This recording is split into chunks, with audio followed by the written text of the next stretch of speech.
Jadi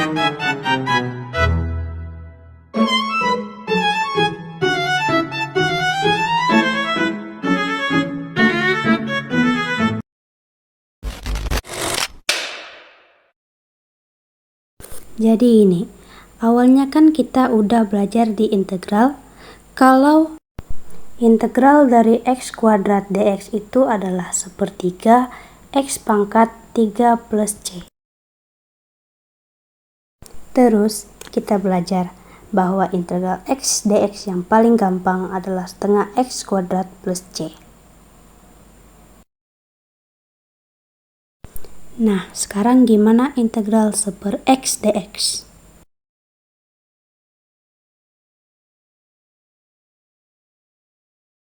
Nah, jadi kita definisikan ln x itu sama dengan integral dari 1 sampai x seper dx.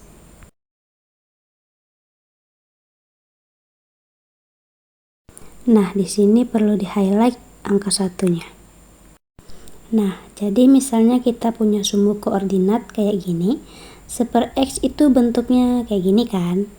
Nah, misalkan ini ada 1, berarti ini juga 1, karena 1/1 kan 1. Nah, karena integral itu ada luas di bawah kurva, maka misalkan untuk x di sini dan x itu adalah luas di bawah kurva.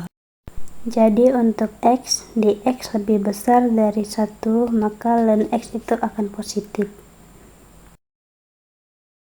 Tapi kalau untuk x di bawah 1, jadi misalnya kita pilih nih. Di sini kita pilih x-nya di sini.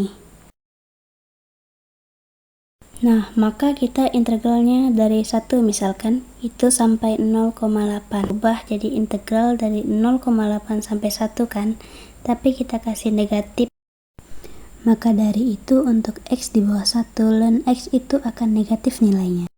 Nah, jadi misalkan kita punya sumbu koordinat kayak gini.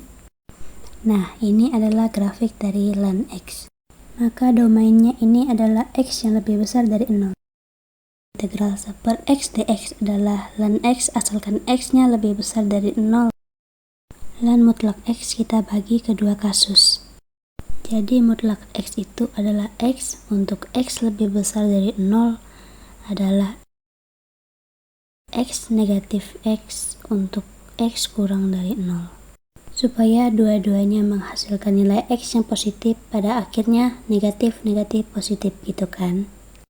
Untuk kasus ini kita punya turunan dari ln x sama dengan ln x doang. Mutlaknya hilang kan? Ln x kalau diturunin jadinya integral nih. Ya berarti di sini kita dapat seper x plus c. Nah, terus gimana kalau ini? Coba lihat. Ini kan jadi d dx ln minus x. Nah, ini jadi apa nih? Kita pakai aturan rantai. Maka kita dapat seper min x dikali turunan dari min x adalah minus 1 plus c. Atau sama dengan seper x plus c. Dari dua kasus ini hasilnya sama. Hasilnya sama yaitu seper x plus c. Nah, ini jadi yang akan sering kita pakai nanti. d dx turunan dari ln mutlak x itu sama dengan seper x plus c. Nah, ini x nggak harus lebih dari 0, tapi x tidak sama dengan 0. Nah, jadi sini kita menggunakan properti ln yang dimana tuh ln-nya nih a dikali b. Nah, jadi di sini kita akan mengerjakan ln a kali b sama dengan ln a tambah ln b. Nah, jadi selanjutnya tuh ln a dibagi b tutup kurung sama dengan ln a dikurang ln b. Nah, selanjutnya nih ln a kuadrat sama dengan r kali ln a. Nah, selanjutnya kita akan mengubah penjumlahannya menjadi kali diubah menjadi kali bagi diubah menjadi kurang, dan pembagian diubah menjadi perkalian. Nah, sehabis kita menjumlahkan sebuah perjumlahan ini, jadi di sini kita akan memasuki sesi soal ya. Jadi yang di sini Y akar 1 kurang X kuadrat dibagi X tambah 1 pangkat 2/3. Nah, di soal ini kan sudah diketahui bahwa pembagian itu sudah diubah dalam pengurangan. Nah, jadi ini di sini ini kita ubah menjadi akar ln akar 1 kurang X kuadrat dikurang ln tutup buka kurung X tambah 1 buka kurung tutup kurung 2/3. Tuh, nah jadi di sini ini perpangkatannya diubah menjadi perkalian. Bisa menjadi ini ya teman-teman, 1/2 ln 1 dikurang X kuadrat dikurang 2/3 X tambah 1 ln X tambah 1. Nah, selanjutnya kita tulis itu DY D per DY kali DY per DX. Nah, jadi jika sesamanya tuh dia plus DY dicoret karena tuh mempunyai nilai yang sama, terus turunkan nilai tersebut jadi 1/Y per DX 1/2 dikurang min 2X per 1 kurang X kuadrat min 2/3 1 per X tambah 1. Nah, jadi selanjutnya kita tulis lagi DY per DX sama dengan Y, karena ini 1/2 nya kita tulis buka kurung min X per 1 dikurang X kuadrat kemudian dikurang dengan 3 buka kurung X tambah 1 jadi per 2 atau bisa disebut dengan 2/3 X tambah 1. Nah, jadi di sini kita tulis akar 1 kurang X kuadrat per X, jangan lupa tutup buka kurung X tambah 1 tutup kurung 2/3. Nah, jadi kita masukkan lagi nilai. Nah, kemudian kita masukkan lagi per, jangan lupa kita masukkan angkanya yang sama seperti tadi, 1 min X kuadrat. Kita masukkan min X tambah 1 2/3, kita tutup kurung buka kurung 1 kurang min X, kita tutup kurung.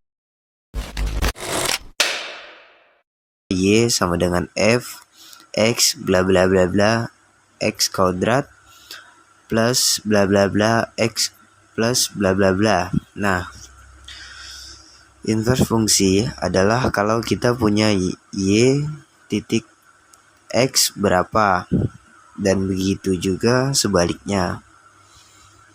Nah, jadi setiap X kita akan dapat Y-nya. Dan misalkan kita mau cari X-nya, Y-nya berapa. Nah, masalahnya di sini adalah kalau fungsi kuadrat kayak gini, untuk Y kita punya 2X.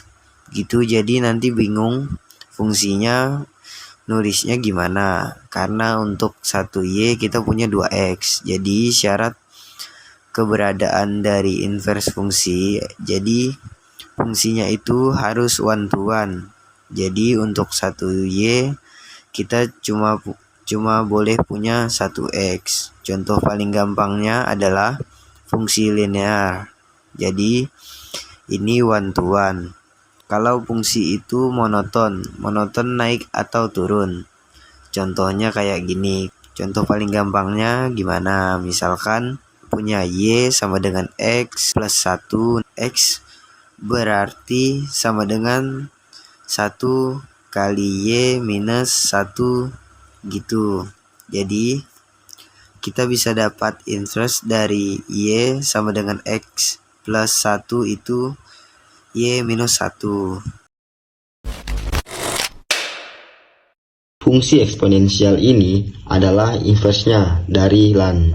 Nah, jadi kalau misalnya kita belajar tentang umumnya jadikan fungsi dan inversnya, itu kan cerminan garis Y sama dengan X, ini kan.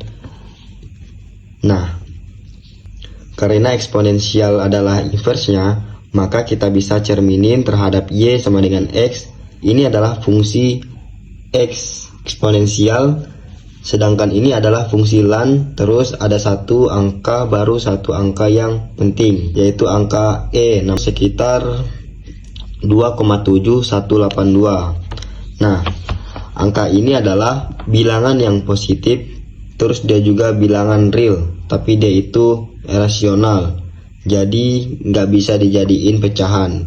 Itu dia, ini nggak bakal habis terus. Eksponensial itu bisa jadi fungsi eksponensial X itu sama dengan X pangkat X bilangan E pangkat X, karena lan dari bilangan itu sama dengan 1. Nah, jadi gitu guys. Nah, selanjutnya kita akan coba lihat gimana tentang turunan dari ddx dari eksponensial pangkat X adalah dirinya sendiri. Misalkan D per D ini Y tambah Y sama dengan 0. Nah, jadi gitu. Kalau misalkan ya. Nah, fungsi apa yang kalau diturunin terus tambahkan dengan fungsi itu bisa saling meniadakan atau tidak ada. Salah satunya adalah ddx dari M pangkat X kuadrat lan X. Gimana nih? Pangkat X kuadrat tambah X. Nah, habis itu kita kaliin sama turunan dari yang pangkatnya kita pakai. 2x lan ditambah ux kuadrat x xn seperti ini. Nah, sama dengan pangkat x kuadrat dikali 2x lan x ditambah x. Hitungannya berarti ini jadi x pangkat x kuadrat lan dikali 2 lan x ditambah 1. Nah, jadi gitu. Nah, kalau kita punya turunan pasti kita juga otomatis punya yang namanya integral kan. Nah, fungsi apa yang kalau diturunin jadi E pangkat X. Nah, jadi diri sendiri kan. Nah, makanya di sini kita bisa punya integral dari E pangkat X dx itu sama dengan E pangkat plus C. Fungsi eksponensialnya adalah E pangkat X, sementara logaritma umumnya A log X. Nah, eksponensial umumnya adalah A pangkat X sama dengan E lan A pangkat X. Nah, dari sini jika kita ingin menghitung turunannya, D per dx A pangkat X sama dengan E pangkat X lan A. Nah, jadi E pangkat X lan A diturunin aja menjadi E pangkat X lan A dikali lan A sama dengan A pangkat X dikali lan A sama dengan A pangkat X dikali lan A.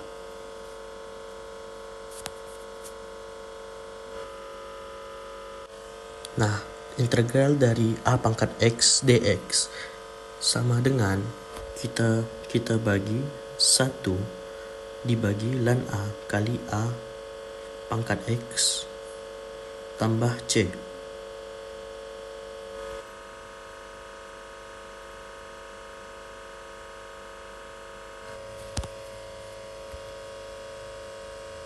Nah, terus logaritma umumnya adalah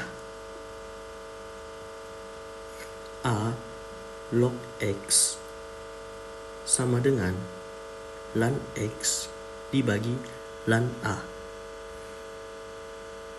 Seperti yang eksponen umumnya, D dibagi dx A log X sama dengan 1 dibagi lan A 1 dibagi X.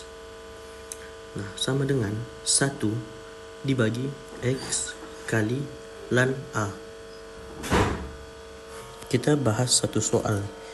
Berapa turunan dari D per dx X pangkat X. Nah, cara yang pertama, pangkat X sama dengan E lan X pangkat X sama dengan E pangkat X lan X. Nah, terus D per dx X pangkat X sama dengan E pangkat X lan X. Nah, terus kita akan kalikan dengan yang di atas, lan X tambah X per X. Nah, sama dengan X pangkat X dikali lan X plus 1. Nah, terus cara yang kedua adalah Y sama dengan X pangkat X lan Y sama dengan lan X pangkat X sama dengan X lan X. Kita turunin 1 dibagi Y dikali D Y per dx sama dengan 1 dikali lan X ditambah X per X. Nah, turunannya dy per dx sama dengan Y dikali lan X plus 1 sama dengan X pangkat X dikali 1 plus lan X. Sekian, terima kasih.